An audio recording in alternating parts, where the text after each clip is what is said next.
ఓం శ్రీ మహాగణాధిపతియే నమః. తాళపూడి పుష్కర్ ఘాట్ వద్ద నెల రోజులు వెలిగేలా అఖండ కార్తీక దీపాన్ని కవల శ్రీనివాసు ఎంతో విశేష కృషితో ఏర్పాటు చేయడం భక్తుల యొక్క ప్రశంసలు అందుకుంటోంది. పరసా టీవీ ద్వారా కార్తీక నందాదీప ప్రారంభోత్సవ దృశ్యాలను మీ అందరికీ అందించడం జరుగుతోంది. గోదావరి నదినే ఒక దేవాలయంగా భావించి ఆ గోదారమ్మ తల్లికి నిత్య దీపాన్ని కార్తీక మాసంలో అందించాలనేటువంటి ఒక సంకల్పంతో ఏర్పాటు చేసిన ఈ దీపోత్సవాన్ని డివివి సత్యనారాయణ దంపతులు మొదటగా పూజ చేసి దీపాన్ని వెలిగిస్తున్న దృశ్యాన్ని మనం చూస్తున్నాం. గణపతి యోజన సంఘం వారు, కొంతమంది దాతలు, గౌతమేశ్వర స్వామి ఆలయ పరిరక్షణ కమిటీ సభ్యులు ఈ కార్యక్రమానికి ఎంతో సహకరించారు.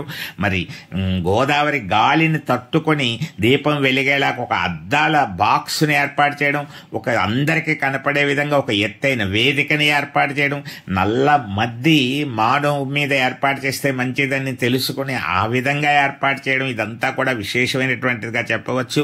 మరి నిత్యం భక్తులు తెల్లవారగట్ట అలా రాగానే కార్తీక దీపాన్ని దర్శించుకుంటున్నారు. సాయంత్రం స్నానాలప్పుడు ఎప్పుడు వచ్చినా గోదావరి దగ్గరకు రాగానే అక్కడ పడవ నడిపేటువంటి వారికి అందరికీ కార్తీక, వారు ఏ దేవాలయానికి వెళ్ళకపోయినా కార్తీక దీప దర్శనంతో కార్తీక మాస వ్రత ఫలితాన్ని పొందుతున్నటువంటి భాగ్యాన్ని వాళ్ళకి లభింపజేయడం జరుగుతోంది. మరి ఇటువంటి మహత్తరమైనటువంటి కార్యక్రమం, వినూత్నమైన ప్రయోగము, ఎంతో భక్తిముక్తిదాయకం అని చెప్పవచ్చు. మరి వెంకటరమణ హోమ్ నీడ్స్ అధినేత వెలుగుల అన్నవరం గారు ఈ కార్యక్రమానికి కొంత ప్రోత్సాహకారిగా నిలిచారు.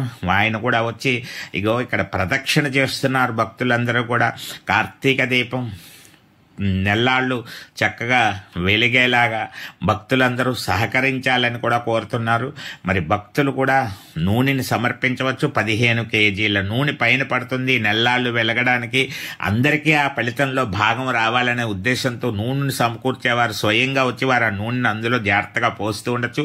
తలుపును జాగ్రత్తగా తీయవలసి ఉంటుంది, కంగారు పడకూడదు.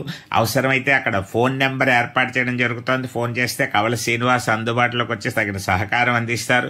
మరి నూనెను అందించేవారు అందించవచ్చు. ఎవరైనా సరే ఒత్తు ఆరుతున్నటువంటి పరిస్థితి ఏమైనా గమనించినప్పుడు వారు కూడా దాన్ని సరిచేసి భక్తులందరూ కలిసి సహకరించి నెల రోజులు ఈ కార్తీక అఖండ దీపం దివ్యంగా వెలిగేలాగా ప్రయత్నం చేయవలసిందిగా అందరికీ విజ్ఞప్తి చేయడం జరుగుతోంది. పరసా టీవీ ద్వారా ఆ దృశ్యాన్ని మీకు అందిస్తున్నాం. గోదావరి తీరాన్ని చూస్తున్నాం.